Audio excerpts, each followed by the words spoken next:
92 narcotraficantes, 3 aviones militares, 7 ciudades de destino, 11 meses, 0 fugas. El 27 de febrero de 2025 a las 4 de la madrugada, 29 hombres fueron despertados en sus celdas del penal del Altiplano, la prisión más segura de México. Les dijeron que los trasladaban. No les dijeron a dónde. 3 horas después, aterrizaban en territorio estadounidense. Entre ellos estaba Rafael Caro Quintero, el narco de narcos. El hombre que ordenó torturar y asesinar a la gente de la DEA Kiki Camarena hace 40 años. El fugitivo por quien Estados Unidos ofreció $20 millones de recompensa, la cifra más alta en la historia para un narcotraficante. Entre ellos estaban Miguel Ángel y Omar Treviño Morales, el ZA-40 y el ZA-42. Los hermanos que convirtieron a los Zetas en la organización más sanguinaria que México haya conocido. Los hombres responsables de la masacre de Allende, donde sus sicarios asesinaron a 300 personas en un solo fin de semana. Entre ellos estaba Vicente Carrillo Fuentes, el Viceroy, hermano de Amado Carrillo, el legendario Señor de los Cielos que murió durante una cirugía plástica en 1997. Líder del Cártel de Juárez durante 2 décadas. Responsable de una de las guerras más sangrientas en la historia de la frontera norte. Cuando Amado murió, Vicente tomó el control, pero el Cártel de Juárez nunca recuperó su antiguo poder. Se enfrentó al Cártel de Sinaloa por el control de la plaza de Ciudad Juárez. Entre 2008 y 2012, esa ciudad se convirtió en la más violenta del mundo. Más de 10,000 asesinatos en 5 años. Cuerpos aparecían cada mañana en las calles. Familias enteras huían hacia El Paso. Vicente fue capturado en 2014. Desde entonces, esperaba en prisiones mexicanas mientras sus abogados peleaban contra la extradición. En febrero de 2025, lo subieron a un avión sin previo aviso. Hoy enfrenta cargos en Estados Unidos que podrían llevarlo a la pena de muerte o cadena perpetua. Ese día, México hizo algo que nunca antes había hecho. Entregar a casi 30 capos del narcotráfico en una sola operación, sin juicios de extradición formales, sin años de apelaciones, sin amparos que los protegieran. La lista completa de esa primera entrega incluía nombres que habían aterrorizado a México durante décadas. Rafael Caro Quintero, el narco de narcos, fundador del Cártel de Guadalajara. Miguel Ángel Treviño Morales, el ZA-40, líder de los Zetas. Omar Treviño Morales, el ZA-42, segundo al mando de los Zetas. Vicente Carrillo Fuentes, el Viceroy, líder del Cártel de Juárez. Antonio Ceguera Cervantes, Tony Montana, hermano del líder del CIG-ING. Lucio Hernández Lechuga, el Lucky, miembro fundador de los Zetas, uno de los 37 capos más buscados durante el sexenio de Felipe Calderón. José Jesús Méndez Vargas, el Chango, fundador de la familia michoacana. Evaristo Cruz Sánchez, el Vaquero, líder del Cártel del Golfo que recibía protección del alcalde de Matamoros. José Alberto García Vilano, la Quena, jefe de los Ciclones del Cártel del Golfo, relacionado con el secuestro de 4 ciudadanos estadounidenses en Tamaulipas. Itiel Palacios García, Compa Playa, líder regional del CJNG en Oaxaca y Veracruz. Norberto Valencia González, Socialitos, último operador del Cártel de los Beltrán Leiva. José Guadalupe Tapia Quintero, Lupe, principal operador logístico de Ismael El Mayo Zambada para el paso de drogas a Estados Unidos. Inés Enrique Torres Acosta, el Kiki, jefe de seguridad de El Mayo, acusado de transportar marihuana y metanfetamina. José Ángel Canovio Insunza, el Güerito, operador financiero y de seguridad de los Chapitos, vinculado a la familia Guzmán desde 2002. 29 hombres que representaban a prácticamente todas las organizaciones criminales de México. El Cártel de Sinaloa, los Zetas, el Cártel del Golfo, el CJNG, la familia michoacana, los Beltrán Leiva, el Cártel de Juárez. Analistas consultados por medios internacionales dijeron que nunca, en la historia de México, se había dado una extradición masiva de tan alto perfil. Y eso fue solo el comienzo. El 12 de agosto de 2025, otros 26 narcotraficantes fueron enviados a Estados Unidos. Esta segunda entrega incluyó perfiles igualmente importantes. Servando Gómez Martínez, La Tuta, el maestro de primaria, que se convirtió en líder de los Caballeros Templarios y vocero mediático de la narcocultura michoacana. Abigail González Valencia, el Queenie, el cerebro financiero del Cártel Jalisco Nueva Generación, cuñado de El Mencho, responsable de operaciones internacionales de lavado de dinero. Enrique Arballo Talamantes, el Junior, operador de alto nivel de Gente Nueva, brazo armado del Cártel de Sinaloa en Chihuahua, señalado por homicidios y secuestros. Benito Barrios Maldonado, el comandante, exagente ministerial que facilitaba cargamentos de droga en Sonora para el Cártel de Caborca. Luis Raúl Castro Valenzuela, Chacho, miembro del Cártel de Sinaloa, acusado de secuestrar y tener como rehén a un ciudadano estadounidense.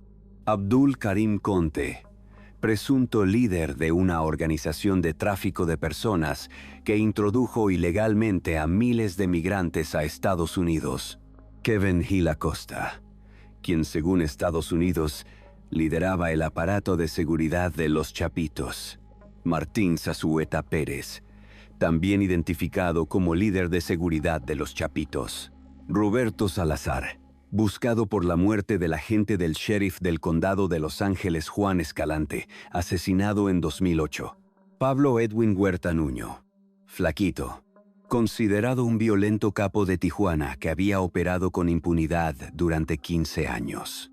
Juan Carlos Félix Gastelum, el Chavo Félix, líder de célula en el Cártel de Sinaloa y familiar de Ismael El Mayo Zambada.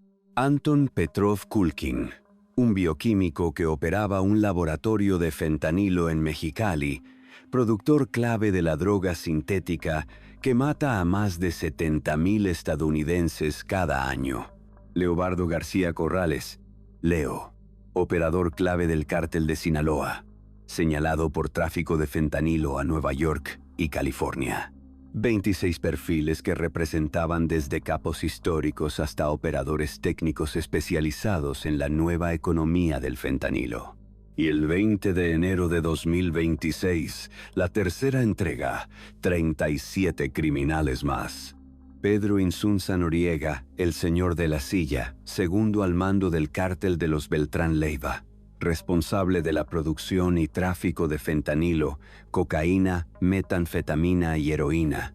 Ricardo González Sauceda, el Ricky, líder regional del Cártel del Noreste en Coahuila, Nuevo León y Tamaulipas, sancionado por la Oficina de Control de Activos Extranjeros de Estados Unidos. Jair Francisco Patrón Tobías, el H4, hijo de un lugarteniente histórico de los Beltrán Leiva, detenido apenas 3 meses antes en la autopista México-Querétaro. María del Rosario Navarro Sánchez, la señora, la única mujer entre los 37, operadora de alto nivel del CJNG, acusada de tráfico de armas, narcóticos y apoyo material al terrorismo. Se convirtió en la primera persona en Estados Unidos en ser acusada formalmente de proporcionar apoyo material a una organización terrorista extranjera después de que el gobierno de Trump designara a los cárteles mexicanos como grupos terroristas. Daniel Alfredo Blanco Yu, el cubano, operador logístico del Cártel del Pacífico, considerado objetivo prioritario del FBI. Armando Gómez Núñez, Delta 1, líder de los Deltas, brazo armado del CJNG. Ricardo Cortés Mateos, el Billetón, operador financiero del Cártel del Golfo, facción Los Escorpiones. Humberto Rivera Rivera, el Viejón, operador del Cártel de Sinaloa en el Valle de Juárez, brazo derecho de Gabino Salas Valenciano. 37 criminales subidos en 7 aeronaves militares mexicanas. Destinos: Washington, Houston, Nueva York, Pensilvania, San Antonio y San Diego. 92 narcotraficantes en total. El mayor traslado de capos en la historia de la relación entre México y Estados Unidos. Hoy vas a descubrir 5 cosas que casi nadie sabe sobre esta operación sin precedentes. Primero, cómo se ejecutaron los traslados, la logística militar, los aviones, las rutas, el momento exacto en que cada capo supo que su vida en México había terminado. Segundo, ¿quiénes son los más peligrosos de la lista? Los perfiles de los hombres que controlaron imperios de drogas, ordenaron miles de asesinatos y aterrorizaron a poblaciones enteras. Tercero, ¿dónde están ahora? Las cárceles estadounidenses que los recibieron, las condiciones que enfrentan, los juicios que les esperan. Cuarto, ¿por qué México los entregó así? Sin extradiciones formales, sin esperar sentencias. La presión de Donald Trump, las amenazas de aranceles, el contexto político que hizo posible lo imposible. Y quinto, ¿qué significa esto para el futuro del narcotráfico mexicano? ¿Quién queda libre?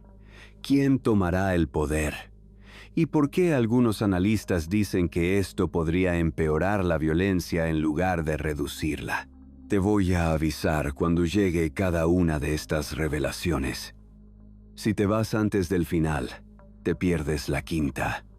Y la quinta es la que explica por qué la guerra contra el narcotráfico está lejos de terminar. Suscríbete si quieres conocer las historias que el poder intentó ocultar, porque esta historia tiene nombres, fechas, cárceles y destinos, y tiene algo que nadie imaginó ver. Al gobierno mexicano entregando a sus prisioneros más valiosos sin pedir casi nada a cambio. Empecemos. Aquí viene la primera revelación. La madrugada del 27 de febrero de 2025 fue diferente a cualquier otra en el penal de El Altiplano. A las 4 de la mañana, custodios federales comenzaron a despertar a 29 presos específicos. No hubo explicaciones, solo órdenes. Levántense, vístanse, prepárense para un traslado. Entre los despertados estaba Rafael Caro Quintero, de 72 años. Llevaba casi 3 años esperando que se resolviera su proceso de extradición. Tenía amparos vigentes.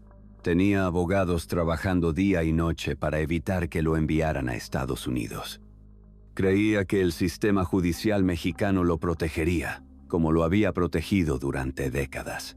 Esa madrugada descubrió que estaba equivocado. También despertaron a Miguel Ángel Treviño Morales, el Zata 40. Llevaba 12 años preso en México, rotando entre 7 cárceles federales diferentes para evitar que acumulara poder. Había librado 11 de 13 procesos penales en su contra. Sus abogados argumentaban que ni siquiera era el verdadero Zata 40, sino un homónimo. Pensaba que podía seguir retrasando lo inevitable. Esa madrugada descubrió que no. El operativo involucró a 3.512 elementos de las fuerzas de seguridad, 342 vehículos, 20 aeronaves, una coordinación sin precedentes entre la Secretaría de Seguridad, la Secretaría de la Defensa, la Marina y la Fiscalía General de la República. Los 29 presos fueron sacados del altiplano en convoy blindado. Los llevaron al Aeropuerto Internacional de Toluca, donde 3 aviones militares los esperaban con los motores encendidos. No hubo despedidas, no hubo llamadas a familiares, no hubo tiempo para que los abogados presentaran más recursos legales. A las 7 de la mañana, los aviones despegaron rumbo a diferentes ciudades estadounidenses: Washington, Houston, Nueva York, San Diego. Horas después, Omar García Harfuch, secretario de Seguridad de México, apareció en conferencia de prensa para anunciar lo que ya era un hecho consumado. Estas 29 personas eran requeridas por sus vínculos con organizaciones criminales por tráfico de drogas, entre otros delitos, dijo. Existía un riesgo de que algunos de estos objetivos fueran liberados o siguieran atrasándose sus procesos de extradición, derivado de acuerdos con algunos jueces que buscaban favorecerlos. Esa última frase era una bomba. El secretario de Seguridad estaba admitiendo públicamente que había jueces corruptos protegiendo a los capos y que la única forma de evitar que los liberaran era sacarlos del país antes de que pudieran actuar. El gobierno de Estados Unidos celebró la noticia. Este momento es extremadamente personal para los hombres y mujeres de la DEA que creen que Caro Quintero es responsable de la brutal tortura y asesinato del agente especial Kiki Camarena, dijo Derek Maltz, administrador interino de la DEA. Hoy envía un mensaje a cada líder del cártel, a cada traficante, a cada criminal que envenena nuestras comunidades. Serán responsables. No importa cuánto tiempo lleve, no importa cuán lejos corran, la justicia los encontrará. El fiscal general adjunto Emil Bove fue más directo. Las acciones de hoy son consecuencia de una Casa Blanca que negocia desde una posición de fuerza. La referencia era clara. Donald Trump llevaba apenas 5 semanas en su segundo mandato. Había amenazado con imponer aranceles del 25% a todos los productos mexicanos si el gobierno de Claudia Sheinbaum no tomaba acciones concretas contra el narcotráfico. La entrega de los 29 capos ocurrió 2 días antes de que venciera el plazo para los aranceles. Aquí viene la segunda revelación. Entre los 92 narcotraficantes entregados a Estados Unidos hay nombres que definieron la historia del crimen organizado en México durante las últimas 4 décadas. Empecemos con el más antiguo, Rafael Caro Quintero. Caro Quintero nació en Badiraguato, Sinaloa, el mismo municipio que produjo a Joaquín El Chapo Guzmán.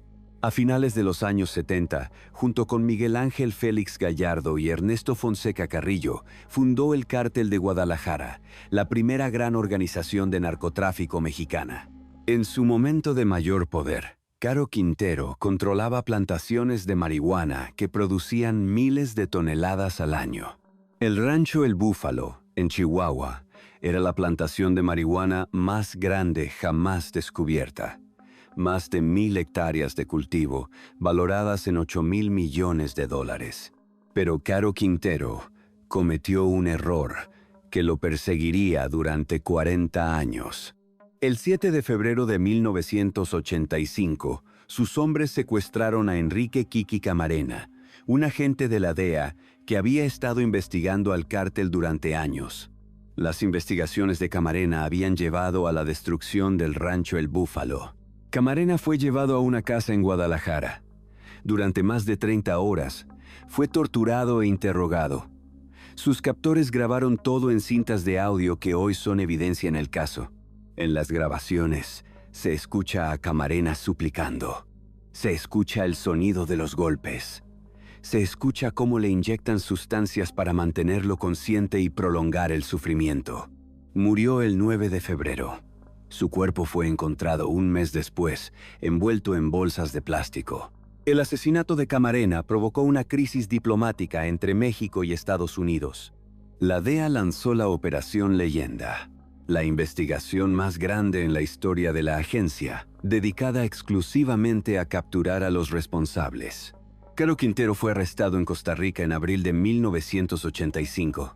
Fue extraditado a México, donde fue condenado a 40 años de prisión. Pero en agosto de 2013, un tribunal mexicano lo liberó por un tecnicismo. Argumentaron que debió ser juzgado en el fuero local, no en el federal. Caro Quintero salió libre a los 61 años. Desapareció en las montañas de Sinaloa. Estados Unidos ofreció $20 millones por su captura, la recompensa más alta jamás ofrecida por un narcotraficante. En julio de 2022, la Marina Mexicana lo recapturó en la comunidad de San Simón, en Choy, Sinaloa. Desde entonces, Sus abogados habían logrado bloquear su extradición con amparos y recursos legales. El 27 de febrero de 2025, todo eso terminó. Hoy, Caro Quintero está en el Metropolitan Detention Center de Brooklyn, bajo las medidas administrativas especiales reservadas para terroristas. Pasa 23 horas al día en una celda sin ventanas, con la luz encendida todo el tiempo. Los fines de semana no puede salir ni para hacer ejercicio. Enfrenta cargos que podrían llevarlo a la pena de muerte. 40 años después del asesinato de Kiki Camarena, Rafael Caro Quintero finalmente está donde Estados Unidos siempre quiso que estuviera. Ahora hablemos de los hermanos Treviño Morales. Miguel Ángel Treviño Morales, el ZA-40, no nació en el narcotráfico. Creció en Nuevo Laredo, Tamaulipas, en una familia de clase trabajadora. En los años 90, era un delincuente menor. Un ladrón de autos que ocasionalmente hacía trabajos para el cártel del Golfo, pero tenía algo que otros no tenían: una disposición absoluta para la violencia. Osiel Cárdenas Guillén, líder del cártel del Golfo, lo reclutó como sicario. Cuando Cárdenas Guillén creó los Zetas, un grupo de seguridad integrado por desertores de las Fuerzas Especiales del Ejército, Treviño Morales fue uno de los primeros civiles en unirse. Rápidamente demostró que podía ser más violento que los propios militares. Los Zetas se especializaban en el terror. No solo mataban a sus enemigos, los torturaban, los mutilaban, los exhibían, colgaban cuerpos de puentes, dejaban cabezas en plazas públicas, grababan ejecuciones y las distribuían en Internet. El ZA-40 era el arquitecto de esa estrategia. Su filosofía era simple: el miedo absoluto genera control absoluto. No bastaba con eliminar a los rivales. Había que destruirlos de maneras tan horribles que nadie se atreviera a desafiar a los Zetas. Los métodos incluían decapitaciones, desmembramientos, cuerpos colgados de puentes con mensajes de advertencia, fosas clandestinas con cientos de víctimas, hornos donde incineraban cuerpos, tambos de 200 litros donde disolvían restos en ácido o diésel. El ZA-40 personalmente supervisaba algunas torturas. Según testimonios de testigos protegidos, disfrutaba ver sufrir a sus víctimas. Les cortaba partes del cuerpo mientras seguían vivas. Les arrancaba el corazón. Las cocinaba en tambos hirvientes. Era un monstruo. Y era el hombre más poderoso del noreste de México. En 2010, los Zetas se separaron del Cártel del Golfo y se convirtieron en una organización independiente. Treviño Morales emergió como su líder máximo. Bajo su mando, los Zetas controlaron el noreste de México con puño de hierro. Cobraban extorsiones a todos los negocios, desde pequeñas tiendas hasta grandes empresas. Secuestraban migrantes centroamericanos y exigían rescates a sus familias. Cuando las familias no podían pagar, los asesinaban o los obligaban a trabajar como sicarios. Los Zetas no solo traficaban drogas, controlaban la piratería de DVDs, el robo de combustible, la tala ilegal, el tráfico de personas, la extorsión, el secuestro. Eran una organización criminal diversificada que operaba como un estado paralelo. En agosto de 2010, 72 migrantes fueron masacrados en el municipio de San Fernando, Tamaulipas. Los Zetas los habían secuestrado de autobuses que viajaban hacia la frontera. Les ofrecieron trabajar como sicarios. Cuando se negaron, los ejecutaron a todos. Los alinearon contra una pared y los acribillaron. El descubrimiento de los cuerpos conmocionó al mundo. Pero para los Zetas era solo otro día de trabajo. Un año después, en abril de 2011, se descubrieron fosas clandestinas en el mismo municipio de San Fernando. Contenían los restos de al menos 193 personas. Todas habían sido secuestradas de autobuses de pasajeros. Y luego vino Allende. En marzo de 2011, el ZA-40 descubrió que algunos de sus colaboradores en el pueblo de Allende, Coahuila, habían estado pasando información a la DEA. Ordenó un castigo ejemplar. Durante 2 días, sicarios de los Zetas invadieron el pueblo. Secuestraron a cualquier persona que se apellidara Garza, el apellido de los informantes. Violaron, torturaron, asesinaron. Quemaron casas con familias adentro. Disolvieron cuerpos en tambos con diésel. La cifra exacta de víctimas nunca se conocerá. Las estimaciones hablan de 300 personas desaparecidas en un solo fin de semana. El ZA-40 fue capturado en julio de 2013, cerca de Nuevo Laredo. Llevaba $2 millones en efectivo y 8 armas cuando lo arrestaron. Su hermano Omar el ZA-42 tomó el mando de la organización. Fue arrestado en marzo de 2015. Durante 12 años, ambos hermanos lograron evitar la extradición desde prisiones mexicanas. Cambiaban de cárcel constantemente, presentaban amparos, argumentaban tecnicismos legales. El 27 de febrero de 2025, fueron sacados de sus celdas a las 4 de la madrugada y puestos en un avión rumbo a Washington. Hoy enfrentan cargos por tráfico de drogas, uso de armas de fuego, lavado de dinero y participación en empresa criminal continuada. Si son declarados culpables, pasarán el resto de sus vidas en prisiones estadounidenses. El 12 de agosto de 2025, México envió a otros 26 narcotraficantes a Estados Unidos. Entre ellos estaba Servando Gómez Martínez, La Tuta. La Tuta tiene una historia diferente a la de otros capos. Antes de convertirse en narcotraficante, fue maestro de primaria. Nació en 1966 en Arteaga, Michoacán. Estudió en la escuela normal local y obtuvo su plaza docente. Durante años, impartió clases a niños en comunidades rurales de Tierra Caliente. En algún momento de los años 90, abandonó las aulas y se unió a la Familia Michoacana, una organización criminal con una ideología peculiar. Mezclaban el narcotráfico con un discurso religioso y de justicia social. Nazario Moreno González, el Chayo, fundador de la familia, imponía un código estricto a sus miembros. Prohibía el consumo de drogas dentro de la organización.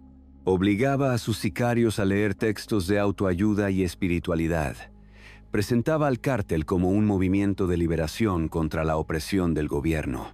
Cuando el Chayo murió, La Tuta y otros líderes crearon una escisión: los Caballeros Templarios. El nuevo grupo adoptó símbolos medievales.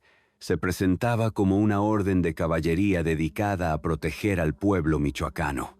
Detrás de la fachada espiritual, los Caballeros Templarios eran tan brutales como cualquier otro cártel. Extorsionaban a productores de aguacate, limón y hierro. Cobraban cuotas a cada negocio, desde puestos de tacos hasta minas de hierro. Secuestraban, asesinaban, controlaban el puerto de Lázaro Cárdenas, punto clave para la llegada de precursores químicos desde China. La Tuta se convirtió en el vocero público de la organización. Grababa videos donde aparecía negociando con políticos corruptos. Daba entrevistas a periodistas. Se presentaba como un líder popular, dispuesto a enfrentar al gobierno. En 2013, la violencia de los Caballeros Templarios provocó el surgimiento de los grupos de autodefensa, civiles armados que se organizaron para combatir al cártel. El gobierno federal intervino. Michoacán se convirtió en zona de guerra. La Tuta fue capturado en febrero de 2015, escondido en una casa de seguridad en Morelia. Tenía 5 órdenes de aprehensión por delitos que incluían delincuencia organizada, tráfico de drogas y secuestro. En México, fue sentenciado a más de 100 años de prisión por diversos delitos, pero Estados Unidos también lo quería. Ofrecían $2,5 millones de recompensa por información que llevara a su captura. En agosto de 2025, fue enviado a Nueva York para enfrentar cargos por conspiración para importar cocaína y metanfetamina. Hoy, está en el Metropolitan Detention Center de Brooklyn, el mismo centro de detención donde se encuentran varios de los otros capos extraditados. Su audiencia fue aplazada hasta marzo de 2026, mientras negocia un posible acuerdo con la fiscalía. Si no llega a un acuerdo, enfrenta hasta 40 años de prisión. A sus casi 60 años, eso significa que morirá en una cárcel estadounidense. También en la segunda entrega, viajó Abigail González Valencia, el Queenie. El Queenie no es un sicario ni un capo de perfil público, es un financiero. El cerebro detrás del lavado de dinero del Cártel Jalisco Nueva Generación, la organización criminal más poderosa de México en la actualidad. González Valencia es cuñado de Nemesio Ceguera Cervantes, el Mencho, líder del CJNG. Mientras el Mencho dirige las operaciones de narcotráfico y violencia, el Queenie maneja el dinero. Según las autoridades estadounidenses, fue responsable de mover toneladas de cocaína desde Sudamérica hacia Estados Unidos, a través de México. Estableció redes de lavado de dinero que incluían negocios legítimos, empresas fantasma y transacciones inmobiliarias en varios países. Su organización, los Queenies, funcionaba como el brazo financiero del CJNG. Mientras otros cárteles gastaban sus ganancias en lujos ostentosos, el Queenie invertía. Compraba propiedades, establecía empresas, creaba estructuras corporativas complejas para ocultar el origen del dinero. El Departamento del Tesoro de Estados Unidos lo sancionó junto con toda su red financiera. Congelaron sus cuentas, identificaron sus propiedades, mapearon su estructura organizacional. El Queenie fue capturado en febrero de 2015, apenas días antes que la tuta. Su detención fue considerada uno de los golpes más importantes contra el CJNG, porque no capturaron a un sicario o un operador local. Capturaron al hombre que sabía dónde estaba cada dólar de la organización. Pero durante 10 años, logró evitar su extradición desde prisiones mexicanas. Sus abogados presentaron recurso tras recurso, alegaron violaciones al debido proceso, argumentaron que ya había sido juzgado en México. En agosto de 2025, lo subieron a un avión militar y lo enviaron a Estados Unidos. Ahora está en una cárcel federal, donde enfrenta cargos que podrían llevarlo a cadena perpetua. Y la pregunta que todos se hacen es, ¿cooperará con las autoridades estadounidenses? El Queenie sabe cosas que nadie más sabe. Conoce las rutas del dinero, conoce las cuentas bancarias, conoce los nombres de los políticos, empresarios y funcionarios que facilitaron las operaciones del CJNG. Si decide hablar, podría ser el testigo más valioso que Estados Unidos haya tenido contra el narcotráfico mexicano. Si decide callar, pasará el resto de su vida en prisión. La decisión es suya. Aquí viene la tercera revelación. Los 92 narcotraficantes entregados a Estados Unidos no están todos en el mismo lugar. Fueron distribuidos en diferentes ciudades según los cargos que enfrentan. Washington, D.C., recibió a los hermanos Treviño Morales y a otros miembros de los Zetas. La Corte Federal del Distrito de Columbia tiene jurisdicción sobre casos de narcotráfico que afectaron a la capital estadounidense. Nueva York recibió a Rafael Caro Quintero, a La Tuta y a varios operadores del Cártel de Sinaloa y los Caballeros Templarios. El Distrito Sur de Nueva York es conocido por manejar los casos de mayor perfil contra el crimen organizado. Houston y San Antonio, Texas, recibieron a narcotraficantes vinculados al Cártel del Noreste y a operaciones que cruzaban la frontera de Tamaulipas. San Diego, California, recibió a miembros del Cártel de Sinaloa y los Beltrán Leiva, que operaban en la frontera de Baja California. Las condiciones de detención varían según el perfil de cada preso. Los considerados más peligrosos, como Caro Quintero, están bajo las medidas administrativas especiales, conocidas como SAMS. Eso significa aislamiento casi total. 23 horas al día en celda, 1 hora de ejercicio en una jaula de metal donde solo pueden ver el cielo. Comunicación limitada incluso con abogados. Monitoreo constante de toda correspondencia. Prohibición de contacto con otros presos. Las SAMs fueron diseñadas para terroristas, para personas que podrían ordenar ataques desde prisión, para criminales cuya comunicación con el exterior representa un riesgo de seguridad nacional. Ahora se aplican a los narcotraficantes mexicanos. Según los abogados de Caro Quintero, su cliente pasa 23 horas al día en una celda sin ventanas, con la luz artificial encendida permanentemente. Los fines de semana permanece encerrado las 24 horas, sin acceso a ejercicio ni contacto físico con nadie. Solo ha podido tener 1 o 2 llamadas breves y monitoreadas con su familia en México. Además, Caro Quintero solo habla español, y la mayoría del personal penitenciario no entiende el idioma. La comunicación cotidiana es casi imposible. Sus abogados denunciaron que las condiciones violan sus derechos humanos, que el aislamiento prolongado causa daño psicológico irreversible, que a sus 72 años estas condiciones equivalen a tortura. Pero Estados Unidos argumenta que Caro Quintero sigue siendo peligroso, que durante décadas operó desde prisiones mexicanas, que no hay garantía de que no pueda seguir dando órdenes si tiene acceso a comunicación. Otros están en unidades de detención regular, esperando juicio. Pueden recibir visitas, hacer llamadas telefónicas, interactuar con otros presos. Pero aún así, las prisiones estadounidenses son diferentes a las mexicanas. No hay sobornos que compren privilegios. No hay custodios en la nómina de los cárteles. No hay túneles que construir para escapar. Pero todos comparten algo. Ya no están en México. Ya no pueden sobornar a jueces mexicanos. Ya no pueden amenazar a fiscales mexicanos. Ya no pueden ordenar ataques contra funcionarios mexicanos. El sistema judicial estadounidense es diferente. Los juicios son más rápidos. Las sentencias son más largas. Las prisiones son más difíciles de corromper. Y una vez que entras, casi nunca sales. Aquí viene la cuarta revelación. ¿Por qué México entregó a estos 92 narcotraficantes de esta manera? La respuesta tiene un nombre: Donald Trump. Cuando Trump regresó a la Casa Blanca en enero de 2025, llegó con una agenda agresiva contra México.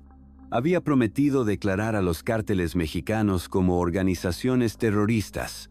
Había amenazado con enviar tropas estadounidenses a territorio mexicano. Había propuesto aranceles masivos a todos los productos mexicanos. El gobierno de Claudia Sheinbaum enfrentaba un dilema. Si no hacía nada, Trump implementaría las amenazas. Aranceles del 25% destruirían sectores enteros de la economía mexicana. Una intervención militar estadounidense sería una humillación histórica. Si cooperaba demasiado, parecería una subordinación. Los críticos la acusarían de entregar la soberanía nacional. La solución fue entregar a los narcotraficantes de una manera que no fuera técnicamente una extradición. En lugar de seguir los procesos formales de extradición, que podían tardar años, el gobierno mexicano usó la Ley de Seguridad Nacional. Esta ley permite trasladar a personas que representan una amenaza para la seguridad del país sin necesidad de completar todos los trámites de extradición. El argumento fue que estos narcotraficantes seguían dirigiendo operaciones criminales desde prisión, que jueces corruptos estaban a punto de liberarlos, que mantenerlos en México era más peligroso que enviarlos a Estados Unidos. Era un argumento conveniente y probablemente verdadero. Rafael Caro Quintero había sido liberado una vez por un tecnicismo. El SA-40 había librado 11 de 13 procesos en su contra. La tuta tenía amparos pendientes que podrían haber frenado su extradición por años. El sistema judicial mexicano había demostrado repetidamente que era incapaz de mantener a estos hombres encerrados. Estados Unidos sí podía, pero había otro factor: los aranceles. La primera entrega de 29 narcotraficantes ocurrió el 27 de febrero, 2 días antes de que venciera el plazo que Trump había dado para imponer aranceles. Inmediatamente después de la entrega, las negociaciones mejoraron. Los aranceles fueron pospuestos. La segunda entrega, en agosto, coincidió con otro momento de tensión comercial. La tercera entrega, en enero de 2026, ocurrió exactamente un año después de que Trump regresara al poder, días después de que el secretario de Estado Marco Rubio exigiera resultados concretos y verificables a México. El patrón era claro. Cada vez que Trump presionaba, México respondía enviando narcotraficantes. Los críticos llamaron a esto narcodiplomacia. Argumentaron que México estaba usando a sus prisioneros como moneda de cambio para evitar sanciones económicas. Los defensores dijeron que era pragmatismo, que estos hombres merecían estar en prisiones estadounidenses, que México se estaba deshaciendo de criminales que su propio sistema no podía contener. La verdad probablemente está en algún punto intermedio. Aquí viene la quinta y última revelación. ¿Qué significa todo esto para el futuro del narcotráfico mexicano? La respuesta es complicada. Por un lado, la entrega de 92 narcotraficantes representa un golpe significativo a varias organizaciones criminales. El cártel de Sinaloa perdió a operadores clave, incluyendo a personas vinculadas tanto a la facción de los Chapitos como a la del Mayo Zambada. José Guadalupe Tapia Quintero, conocido como Lupe, era el principal operador logístico del Mayo para el paso de drogas a Estados Unidos. Inés Enrique Torres Acosta, el Kiki, era su jefe de seguridad. José Ángel Canovio Insunza, el Güerito, manejaba las finanzas y seguridad de los Chapitos en un momento en que el cártel ya está en guerra civil. Estas pérdidas debilitan aún más a ambos bandos. Desde que Joaquín Guzmán López secuestró a El Mayo en julio de 2024, Sinaloa se ha convertido en zona de guerra. Los operadores que fueron entregados a Estados Unidos eran piezas importantes en esa batalla. Sin ellos, ambas facciones tienen menos capacidad para mantener sus operaciones. El cártel Jalisco Nueva Generación perdió a su cerebro financiero, el Queenie, y a varios operadores regionales. Antonio Oseguera Cervantes, Tony Montana, hermano de El Mencho, fue incluido en la primera entrega. Era considerado el segundo al mando de la organización. Su captura dejó un vacío en la estructura de liderazgo del cártel más poderoso de México. Además, el CIJA-NG perdió a operadores regionales como Armando Gómez Núñez, Delta 1, líder de los Deltas, y a María del Rosario Navarro Sánchez, la señora, quien manejaba operaciones en varias ciudades. También perdió a Itiel Palacios García, compa Playa, quien controlaba a Oaxaca y Veracruz para la organización. Los Zetas, o lo que queda de ellos como Cártel del Noreste, perdieron a sus fundadores. Los hermanos Treviño Morales ya no pueden dar órdenes desde prisiones mexicanas. Lucio Hernández Lechuga, el Lucky, miembro fundador del grupo, también fue entregado. Ricardo González Sauceda, el Ricky, líder regional del Cártel del Noreste, cayó en la tercera entrega. La familia michoacana y los caballeros templarios perdieron a sus últimos líderes históricos. José Jesús Méndez Vargas, el Chango, fue uno de los fundadores de la familia. Servando Gómez Martínez, la Tuta, era el último líder visible de los caballeros templarios. Los Beltrán Leiva perdieron a múltiples operadores, incluyendo a Pedro Insunza Noriega, el señor de la silla, considerado el segundo al mando de la organización, y a Norberto Valencia González, Socialitos, el último operador activo del grupo. En teoría, esto debería reducir la capacidad operativa de todos estos grupos, pero la historia sugiere lo contrario. Cada vez que un capo importante es capturado o eliminado, alguien más toma su lugar. La demanda de drogas en Estados Unidos no desaparece. Las rutas de tráfico siguen existiendo. El dinero sigue fluyendo. Cuando el Chapo fue extraditado en 2017, sus hijos tomaron el control del cártel de Sinaloa. Cuando el Mayo Zambada fue capturado en 2024, estalló una guerra civil por el control de la organización. La eliminación de líderes no termina con el narcotráfico. A menudo lo fragmenta y lo vuelve más violento. Además, muchos de los 92 extraditados ya no tenían poder real. Llevaban años en prisión. Sus organizaciones habían evolucionado sin ellos. Los nuevos líderes, los que realmente controlan el tráfico de fentanilo y cocaína hoy, siguen libres.